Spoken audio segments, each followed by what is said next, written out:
All right. Can you also request transcripts? Okay. They're not complaining, so I'm going to assume it's okay. It's Friday. You do these always on Friday then? We do. Because it's lovely here in Orange County. We figure people might want to make a weekend of it. Yeah, why not? I mean, less Not lovely really. today, but still lovely. Good afternoon, everyone. Thank you so much for your patience. While we're waiting, for those of you that don't know me, I'm Jillian Hayes. I'm a professor over here. I'm also the lady who sends all the grad students in the room a stupid amount of emails. So same person. So I'm so thrilled to be able to introduce Yalda Uhls today, who comes to us from UCLA's Center for Science and Storytelling. I was just trying to remember with Candace when I first met Yalda, and I think it was in this room, where we were fortunate enough to have the Jacobs Foundation bring us all together for doing some work around kids and technology. But Yalda is amazing. One of these people who did a whole career and then a whole other career. So she has this incredible background, which she's going to tell you about. So I don't want to give you too much, but I'll give you the teaser that she's probably the only person I know who understands both Hollywood and academia. I literally don't think there's another person at your level on those two things. So she's also a professor at UCLA, where she does research on how media affects the social behavior of tweens and teens. And she teaches a class on digital media and human development.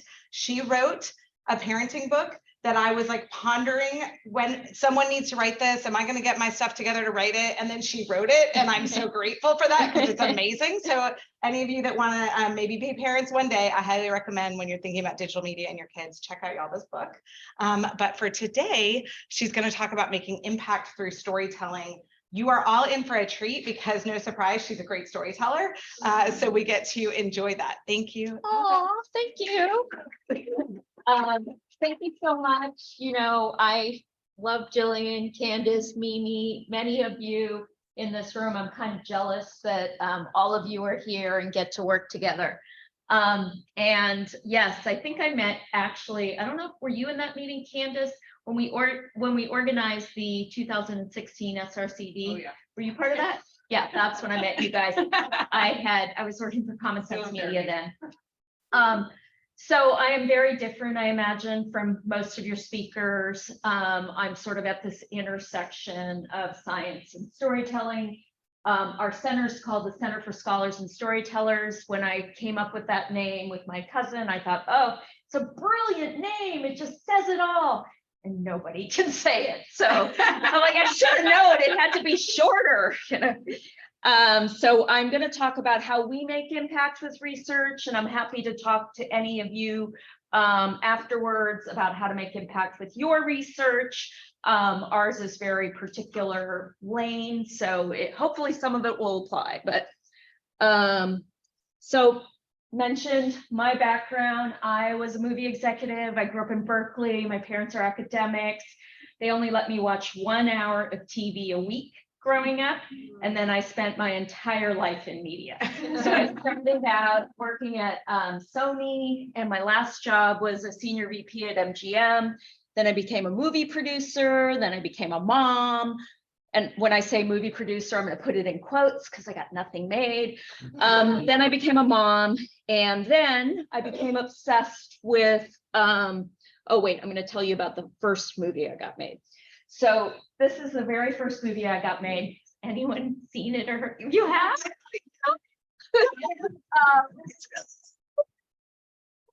I'm so proud of this movie. It's called Mi Familia, and it's an intergenerational story of Mexican Americans coming to the States, and then the next generation and the next generation. It's about immigrant assimilation. I'm a daughter of Persian immigrants, so I really related to the script. Produced by Francis Ford Coppola, also an immigrant, child of immigrants. And I thought it was just this wonderful universal story, which it is, and about family. And it was the very first movie I got made. And I thought, oh, this will be great. I'll get to make movies like this all the time. As we were talking at lunch, yeah, industry, they didn't want me to make those kinds of movies. They wanted me to make comic book movies and superhero movies. And so I ended up leaving the business because the kinds of movies I like to make were a little bit different. So then I went to, you leave the movie business, you get a PhD. It's what everybody does, right? So I went to get a PhD. I don't know what, I think I say I accepted my genetics, I was like, okay, I guess I am like my parents. And I was very drawn, and I told some of you today at lunch, to translating the research, to sharing it with people, to speaking. And I wrote, there was this group called Psychology in Action. These are all the young people I was with. I was way older than them. And we developed this group called Psychology in Action, where we translated research into lay language. And it became really, really popular. It was something I really loved to do. And I think it was informed from my past, just something I wanted to have impact with my research. So one suggestion is to write for lay audiences as much as you can. I also wrote this parenting book. It's actually quite old at this point, but it's still actually relevant because we talked about psychological theories and like social comparison and how that happens on social media. And in somebody from Vietnam and Serbia, was just requested to translate it just this year. So I'm like, okay, 6-7 years after I published it, people are finding it. So I'm going to try to convince you about storytelling as an intervention with a few studies, because that's our theory, is that storytelling can shift behaviors, hearts and minds of young people at the center. And I'll tell you what we do in a little bit, but first I'll start with this research. So this was a study out of USC, Sheila Murphy. She created 2 pieces of content. One was a documentary, and one was a story about a young girl and a quinceanera. And both of them were about getting pap smears, because women of color do not get pap smears at the same level as highly educated white women. And so they put them in front of these 2 different pieces of content, and only one of them shifted behavior 6 months later. Which one do you think it was? Since I'm here, storytelling. The docs, they both worked for giving information right afterwards, but 6 months later, the people who had seen the story went at a much higher level to get pap smears. So to me, that was a really compelling study of something I already believed in. So yeah, I was looking for data that verified my hypothesis, but it was a very well-designed study. Now, this is not a scientific. This is something that that I just share with Hollywood because I love it. But it is also why I started the center. And Candace was at our very first meeting, I think, when I talked about this. So back in 2016, the people that do the IAT, implicit association test, they believed that race bias, of course, had to go down, unconscious race bias, because Obama had been president. And they tested it. And they also tested whether LGBTQ plus bias had gone down at the same time. And there was no shift. We know that now. Trump was president, but at the time they were quite surprised. Somebody was president who was Black, and there was no shift in race bias. At the same time, there was a 13% reduction in unconscious bias for LGBTQ plus, and they credited media. And I really believe that Glee was a big reason. I mean, there's actually quite a lot of content and media that deals with this issue, and it's really a really cool example of, and it is one of the most successful examples of narrative plus policy working together to shift culture. But I thought this one was particularly effective because it was for adolescents. And in fact, I have a person that told me once that he went away, he gave me a little anecdotal story. He's queer, he went away to college, he got beat up all the time. He went away to college, came back, and all the football players said, if you told me you were like Kurt, we never would have beaten you up. Kurt is this character who was gay. So that one's not, randomized control. It's really just, an assumption, but I think it's fairly compelling. This is a new one to my repertoire. I just found this, but it's similar. So they watched one episode of The Good Doctor versus watching a lecture. and they had, there was a shift in thinking about ASD in a more positive way. So to me, this shows you, and it's, I mean, narrative is powerful. Storytelling is powerful. It's part of how we teach young people. It's really, really important. And I think a lot of people are recognizing that this is one of the most powerful tools we have for changing the world. So why now? Why storytelling? Why adolescence? So this is the world we're in, or it was pre-COVID. And I don't know, I don't think any of those people have masks. But, I mean, there's so much content, so much information, stuff being thrown at us. Everybody's looking at things, and actually to break through the noise, you have to tell a story. Whether you're telling a story with your data, whether you're telling a fictional story, an emotional story, you have to tell a story to break through the clutter. There's so much, and as you saw in those studies, storytelling, because it's appealing to people emotionally, it breaks down defenses, people absorb the information in different ways, and it might be more effective for behavior change. And this is a quote I always share. This guy was the FTC Chairman in late 60s, early 70s. That was sort of like when TV was taking off, and somebody said it was a vast wasteland. It was also when Sesame Street was starting to take off. And this guy was like, it's educational, but what's it teaching? And he wasn't necessarily saying it's bad. He wasn't saying like, oh, hopefully you guys can hear me, by the way, I'm loud. So he wasn't saying it was bad. He was just saying like how much good it could do. And why don't we focus on having a positive impact with this storytelling, which is our sort of whole theory of change. So in adolescence, I mean, I don't know how many of you study adolescence, the Center for Developing Adolescents, which Candace is a part of, and other people. It's a really important time period. There are a lot of people really thinking about this time period. And it is the time when, your brain is flexible, you're exploring your identity, you're open, peers, media, it's so important. And so we feel that that's like the content that we want to focus on. Plus the industry, the Hollywood industry doesn't focus on adolescence. They do think very much about preschool content and its impact. And after preschool, they don't care. And teens often get ignored so often. So we're really trying to figure out how we can convince the industry this is an important time period and they should care. So now I'll tell you a little bit about us. So this is sort of what we try to tell the industry. We're very into diversity, equity, inclusion, and accessibility, and mental health. And we've done a lot of studies, and I'm going to take you through our DEIA sort of trajectory, which Candace was at the very first meeting that we did, and it really has taken off. So we're trying to tell them, you're going to lose money if you don't make content that appeals to these young people.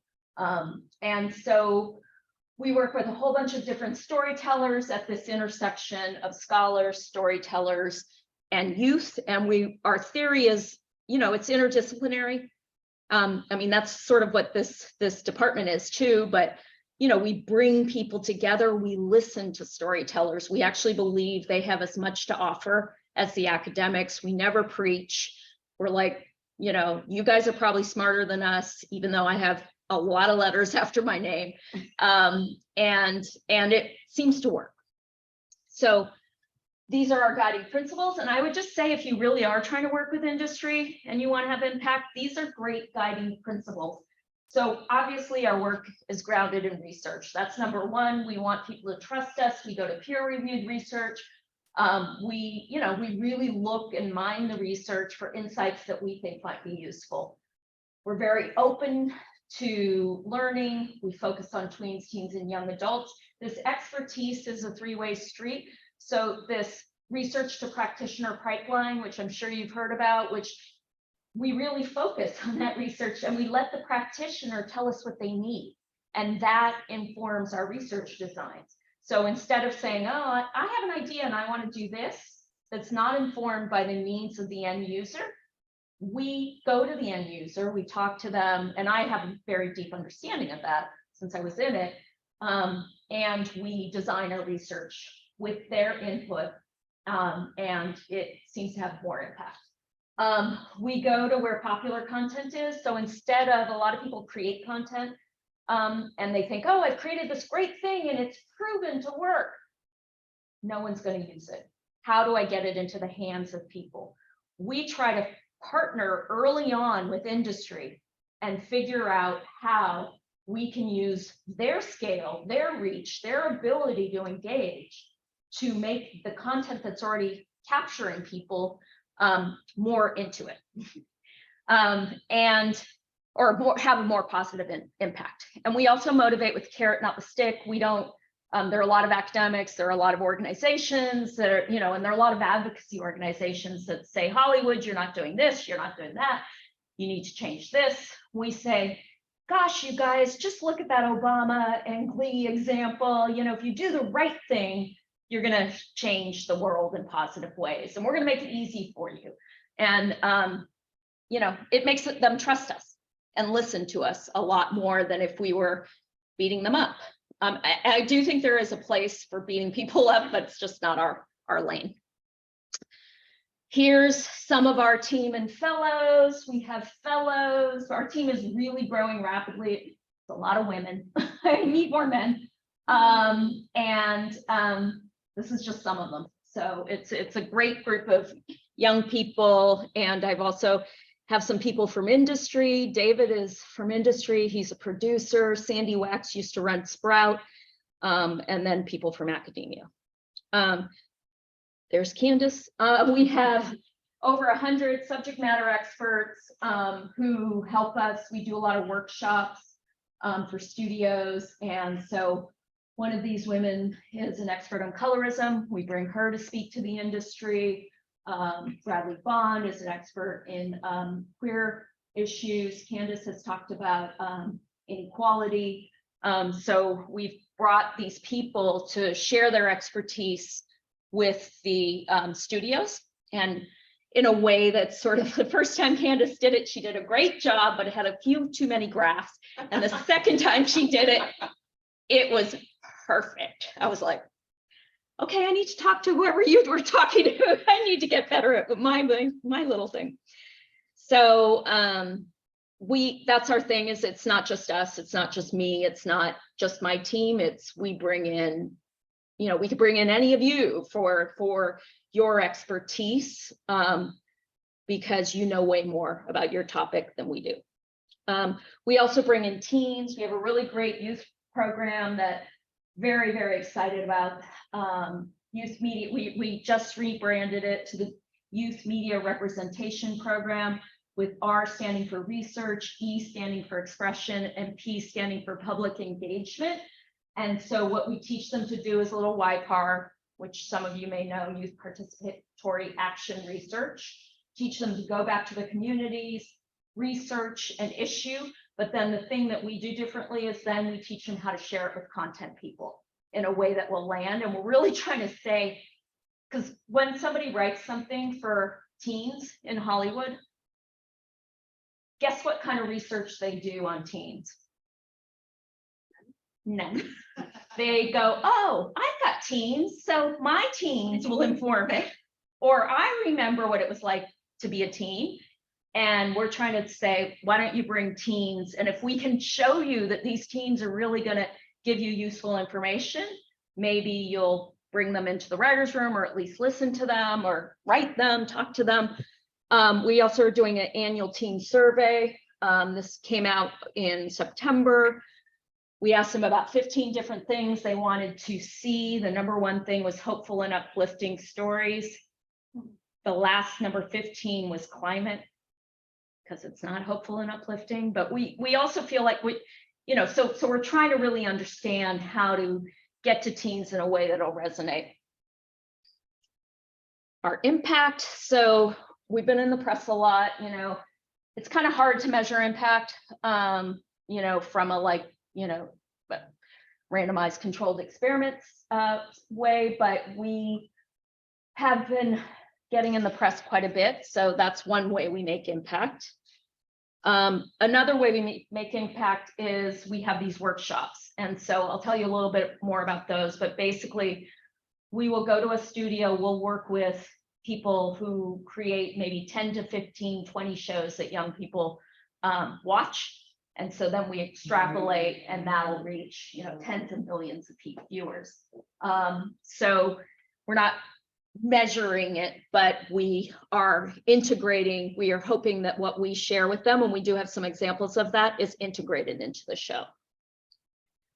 These are some of the companies, and we're really, really proud of extending our work beyond media. So tech gaming, some of you, Stephen Schuler helped me and Katie Salen and Benj with Ninja.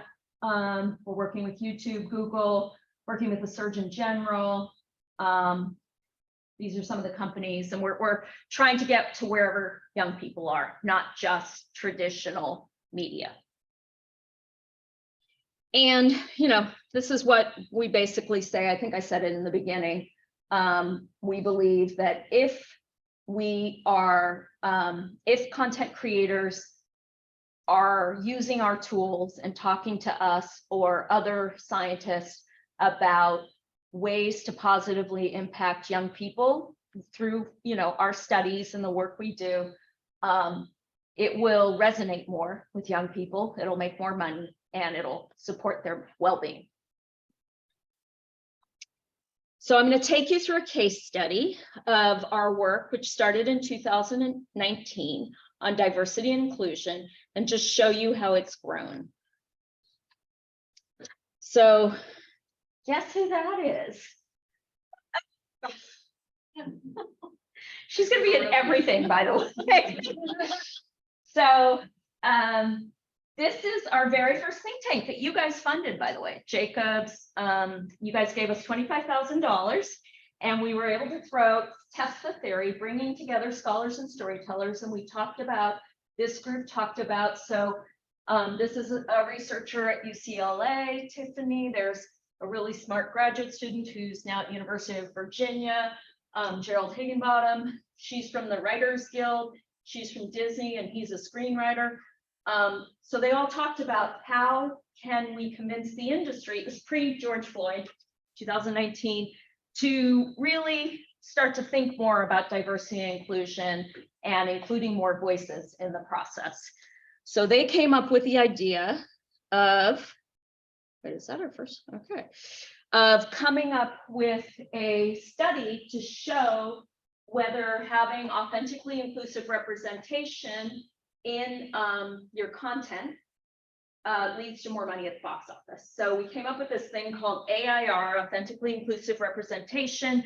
Gerald Higginbottom led it, and we found that if you don't have this kind of representation in movies, you'll lose $32 million at the box office opening weekend. And that got a lot of press, got a lot of interest, it got a lot of people interested in the work we were doing. We also released this study about the landscape of children's television in the US and Canada and how it shifted, and people were very interested in that as well. Authentically inclusive representation, this is how we defined it, really sort of thinking about more than just who you're seeing on screen and more than who's behind the camera even. They're measuring that now, but how's the storytelling? Because if you have, you know, people are checking the box like, oh, I've got my Black character, I've got my, you know, but if that person is not well-rounded and is a stereotype, that's not advancing representation. It's actually probably taking us backwards. So this was the study, and this is actually pulled from our report. So we wrote it in a really simple way with a lot of visuals. You'll see our studies. They're would never pass peer review probably, although they are done, you know, in the way we were all trained and graduate students run them. But they are, you know, there's no theory in them.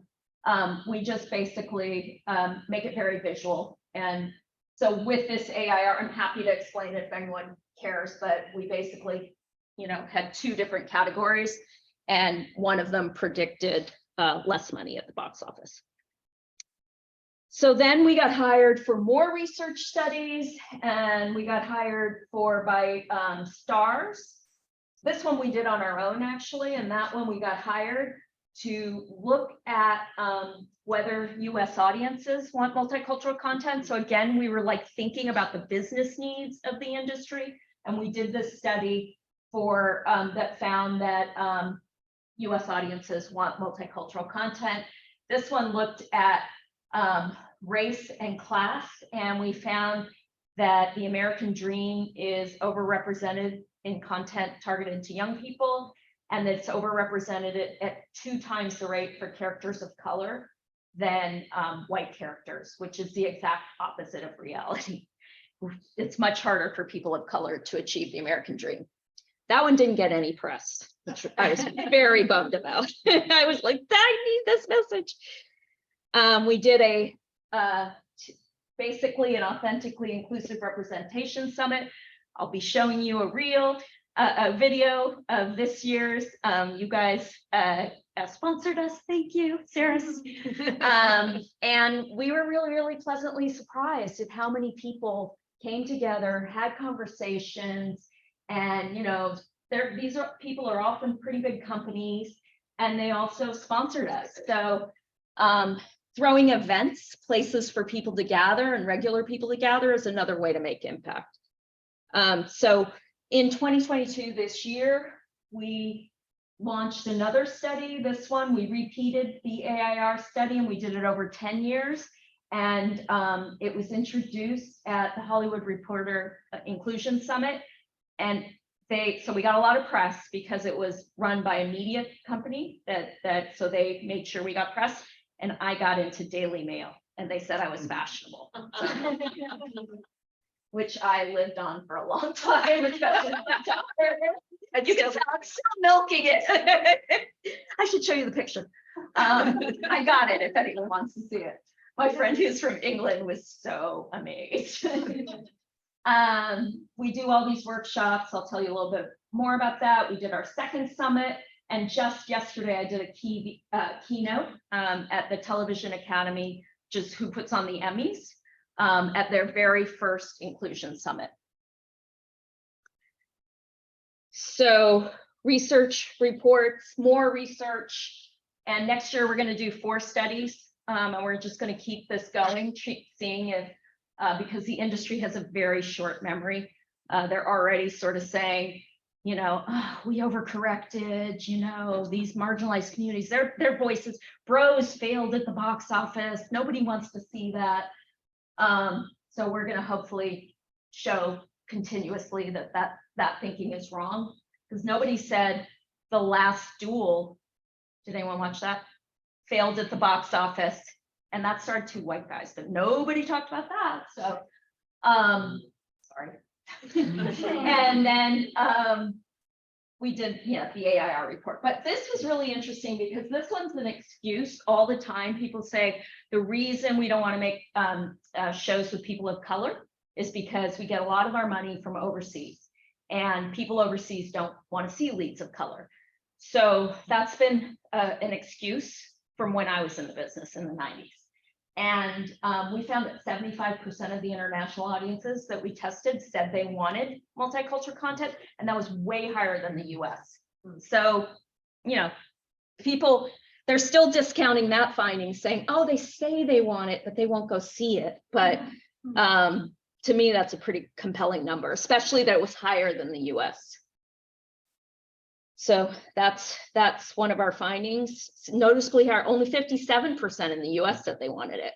But 2/3 of international audiences said they wanted it. One country in Europe was under 50%. Does anyone want to guess which country that was? Sweden. It's kind of the obvious one. Huh? Germany, yeah. England was second lowest, but Germany, yeah, kind of sad. So these were some of our findings, and this was a whole different methodology in terms of identifying the movies. The first version, we had identified them through a rating system that was sort of the woman that ran the ratings site just chose the movies she was gonna rate. This one, we actually took the top 100 films each year. So we felt it was a little more objective, and it was doing better. So the good news is that more movies are exhibiting this authentically inclusive representation. So here are some of our fellows. We just got funded by this organization called Funders for Adolescent Science Translation, and they're working on various projects for us. They came out of a new series of think tanks. Remember that first think tank that Candace was at led to everything we did. All that work came from that think tank, which was interdisciplinary. And then hopefully we just did some other think tanks, and DeMonte is going to do something around foster care stereotypes. Leon is going to look at whether cultural competency is taught in film schools. Lauren's going to look at family in media. We found that teens say they wish they could see more shows with family. And IC is looking at gender roles in superhero movies to see if the younger generation wants more nuanced superheroes. And these workshops, which we do, they've grown enormously. So we started with Disney. We've now done 4 years with Disney. So basically what they do is they put us in front of, and they're all around these different kinds of topics. And they put us in front of 150 people at the studios. And we have writers there, we have casting people there, we have business people there. And we basically share in a way that is targeted to content people. So it's really, really know your audience is a big thing for impact. So we're really, really focused on that audience. And we were hired by Warner's, YouTube Kids, Activision, Lionsgate. YouTube is bringing us back for a whole huge series next year. So Lego hired us. So we really feel like these are incredibly effective because they allow us to take the research insights that we are publishing, that we are, taking from people's work and putting out there and hoping people will pick up on it. And we get to work with the content people and tell them how to apply that insights, or tell them why this insight's important, or how do children learn? How do they learn about these issues at different ages and stages? Because so many people, executives who write content for kids, don't have kids. And they, of course, don't have any expertise in child development. And so, that's okay. Their job is to engage young people, but they have no idea what's a positive way to impact a young person or not. So we help them with that. Okay, I'm going to show you our video of our summit.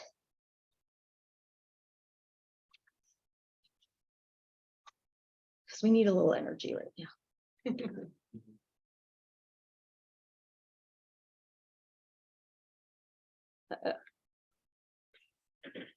Can anyone?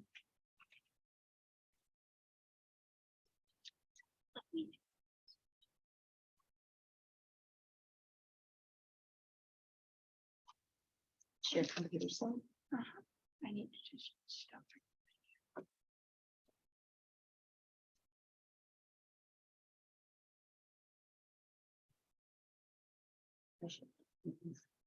Here.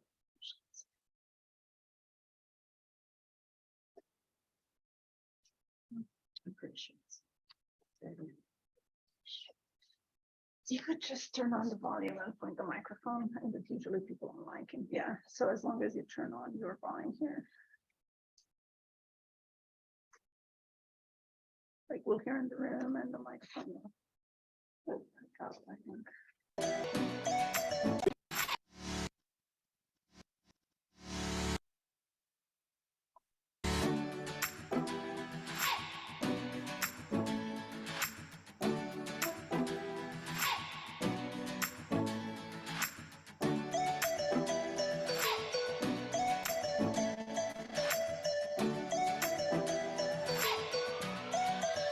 The Center for Scholars and Storytellers works with leading scientists from around the world to support storytellers who want to create authentic and inclusive stories for young people.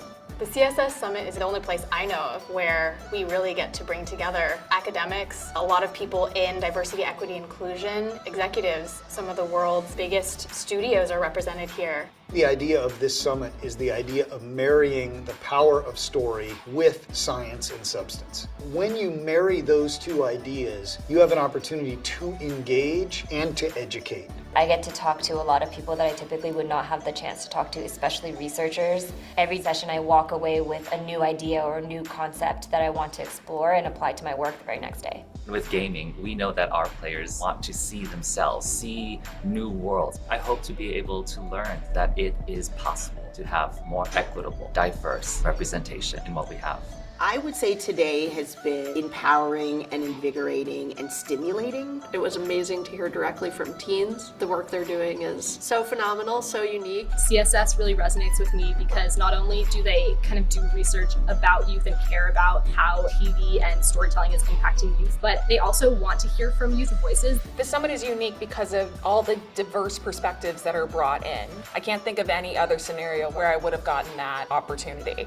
I'm a writer. I often work alone. So to be part of a bigger community where people are aspiring to do great work and inspiring us through their ideas, it's a privilege. The CSS Summit pulls together so many folks who are experts at what they do and who intersect in the idea that they are all wanting to create a better world. 4 years ago, I could never imagine that we would have over 150 people coming to the summit, that we would have a group of people working with us that are learning and growing. I'm really grateful to everyone that supported us along the way.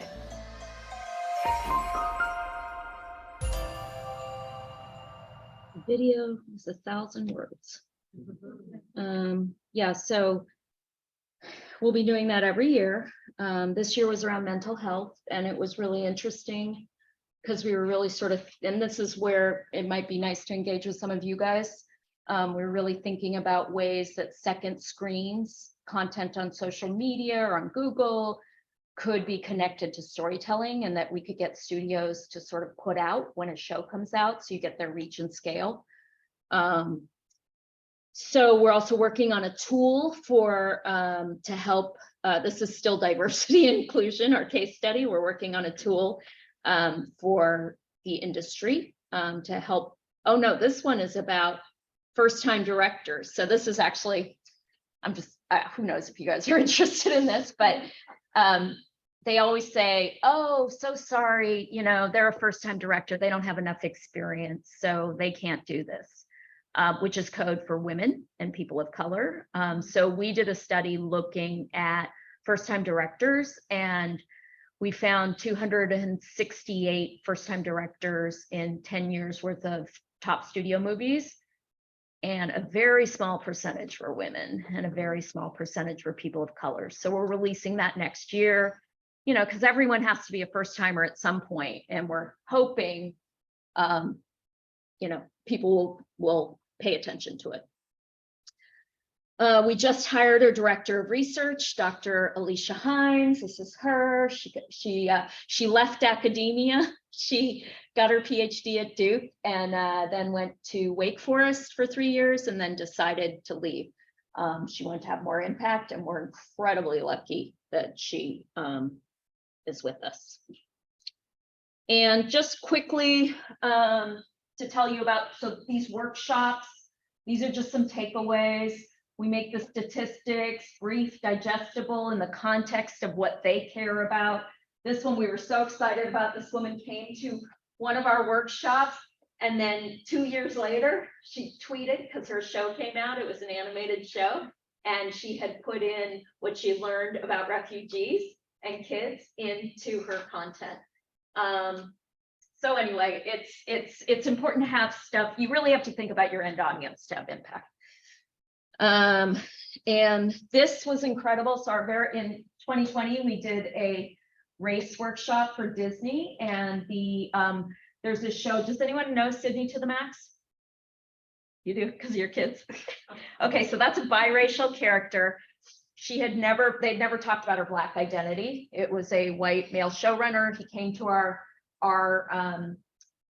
workshop and was like, oh, you know, I should explore that part of her identity. And he did the very next year, to his credit. He integrated sort of more about all facets of her identity. So we were very, very proud of that.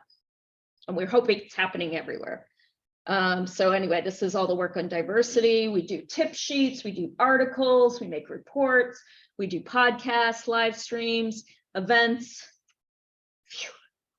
And then this is the mental health work. We did a study. I was telling some of you groups, we did a study and it was published as well in peer-reviewed journal, that we found 92% of teens that watched the 3rd season of 13 Reasons Why looked up mental health information online. So the show really made them curious, and 88% of them spoke to someone about mental health. And then we just released another study, which is not on here, where we found that that content, that like having stuff on second screens, makes young people talk about mental health issues, that they're inspired from watching a narrative about a mental health issue.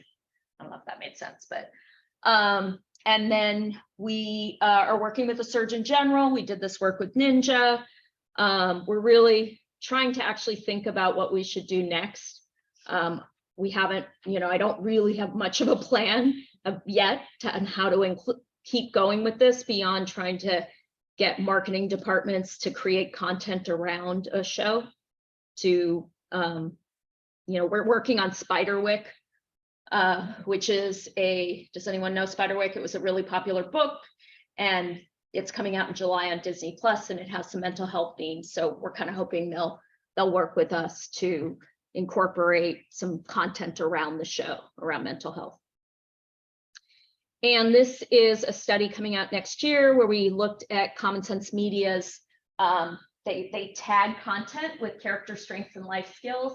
And we looked to see whether content that was tagged with these character strengths and life skills, like a show that teaches gratitude or a movie that teaches curiosity, do they make more money at the box office? And they really do. So we're going to be releasing that next year. And that's it. Thank you. And that was excellent work catching up on our late start. We do have a few minutes for questions. I have no idea if Zoom people want to ask a question, how to do that, but we have at least one in the audience already. So we'll have Anne-Marie. Should I bring a mic or you? No, I can speak up. Is that okay? Yeah. Yeah, I'll just repeat for the Zoom Thank you people. so much for that talk. It was really wonderful to hear about what you're doing. We have a lot of students and faculty here who care about accessibility and disability. And you skipped over that slide. I want to hear more about disabled representation and what you found in that project, if you don't mind. Yeah. The disabled. So basically what we did with that study is we took the data that we had from that audience survey from the US, which was really around race and gender, because that's what the client wanted. And we took that data and we looked at, but we had asked about disability, and we looked at whether the disabled audience felt that they were accurately represented and what they wanted. We did find they wanted to see more representation, and what we mainly found was intersectionality. Like they felt that, you know, there are a lot of cis white males that are represented, but there aren't any, not as many women, especially for neurodiversity. And so that was sort of the big takeaway, that there should be more intersectionality. And yesterday at the event I was at, there was a disabled journalist who spoke, and she was amazing, so funny and like great. And, you know, I mean, the way that the disabled community is really advocating for themselves in Hollywood, there's like 3 or 4 different organizations that are advocating, and then, you know, the industry is really actually starting to pay attention and say they care. And, you know, they're tracking too, like you also have to count how many people are represented, how are they represented? But they are also saying, look, we're a huge part of your audience, you know, 1 in 4, they count neurodiverse, you know, intellectual and physical disability together. But they're saying 25% of your audience have disabilities and they'll show up. So, yeah. Thank you. I'll just read out for those that can't see it. So Bill Tomlinson, who's one of our faculty here in informatics and focuses on sustainability, is asking about climate change. So given it was last on the list of hopeful topics, do you have suggestions about how people might craft narratives that would be appealing? Yeah, I mean, you know, climate change, the way anybody communicates, I mean, the news communicates it, the way storytellers communicate it, it's always the worst case scenario if we don't do something, you know, and I actually wasn't that surprised. I was a little surprised because I know they care. This generation cares a lot about it, but I think it jives with the hopeful. I think we just need to tell more hopeful stories. We need to integrate hope and also just integrate it in small ways. Like it's not even, you know, like turning off the air conditioner or, you know, just a character could be doing small things within their day-to-day life. I mean, I remember this was a long time ago, but Larry David drove in Curb Your Enthusiasm, drove the Prius. And that's because his wife at the time was running the NRDC, which is a big advocacy organization for climate change. And then all of a sudden the Prius became really popular. And, you know, so, and I think he drove it in the show. So like doing things like that, like things that can be just integrated into the story, sustainable actions, behaviors. And then I believe adding hope is really important. But I actually am very curious about that. So we would like to do more studies. There's an organization called the Good Energy Project that is all about getting climate change stories and more stuff at the forefront. And I told her about it. She was already aware of it and she was not too happy about it. But I was like, yeah, I don't believe they don't want to see it. It's just, we have to figure out how it'll land. Other questions? Well, perfect timing. It was exactly, oh, wait, just kidding. Go ahead, Katie. Yes, go ahead. We can be awesome talking. presentation. So I was so excited to hear about your work with young people, that they're integrated in your process. And so somewhere towards the start of the talk, you talked about a structure you had for working with young people. It was a program. Yeah. I would love to know a little bit more about the details of that in terms of how you incentivize young people, how, like what the time commitment is, how you recruit young people. Or I mean, I'm happy to look at details if you can point me somewhere, but that was really exciting. I'll show you. Well, so I've always incorporated young people, and like when I was at Common Sense Media, I started a youth council, and they were not that interested in it, but now they're doing it. And when I was like the LA office, the rogue LA office.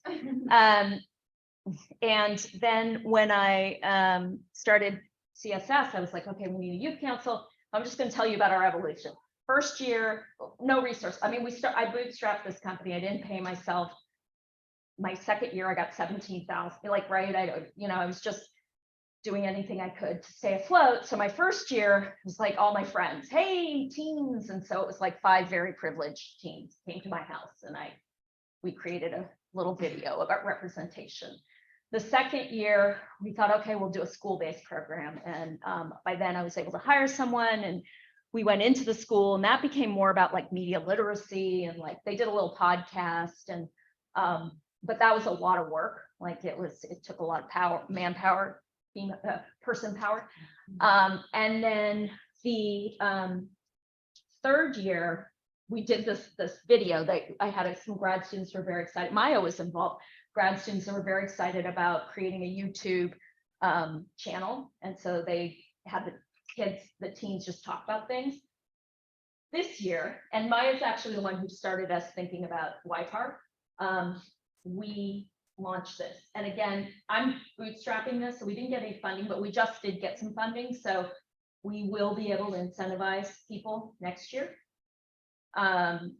And actually through the FAST Fellowship, we also integrate youth, and we're able to pay them $500 to come to a couple of meetings.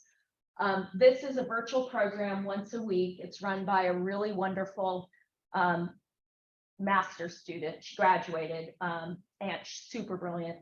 And basically they come on once a week. We have 25 teens from all over. The good news is kids are really interested in it, and we had a pretty diverse group last time. We go to a lot of different groups there's an organization called Rainbow Lab that sent us a lot of people, Brotherhood Crusade. We try to find Girl Scouts LA, people. And they, they love talking about movies and media and content. And we're also teaching them about storytelling. So it's kind of fun. It was interesting because we put them in the summit. So we did a panel with them. Did you see it? Yeah, that's great. Yeah. And one teen, I was like, so what was your favorite part? And she was like, I love the data. And then another teen was like, data, not so much. I love the visuals. So they get to like explore different parts of themselves. And, I really do. I spent 10 years learning how to talk to storytellers, learning how to give notes, how to, it takes practice to learn this stuff. And so we're trying to teach them that so that hopefully someday, out of that, like every storyteller that was there was like, that was amazing. So we're hoping we kind of can give them the skills to, and they could actually lead to a job someday, but give them the skills to sort of lift their voices to storytellers. Yeah. Do they get it? Sorry. Do they get compensation? Kind of like service learning credit through their schools or anything? Yeah, we do offer that. Yeah, yeah. All right, I do see there's more hands up, but I'm also aware that it's 3:05, so I'm going to call it. Okay. But also encourage you all. It is warmer than it looks outside. There are lovely refreshments out there, and you can talk with our speaker a little bit more one-on-one and so on. Thank you to our Zoom folks. Good to see you all. Let's give her one more round of applause. I'm waving goodbye to the Zoom folks. I can see myself on the Do camera. that, y'all, to get outside and get a glass of wine or something before you come and ask her a bunch of questions, but then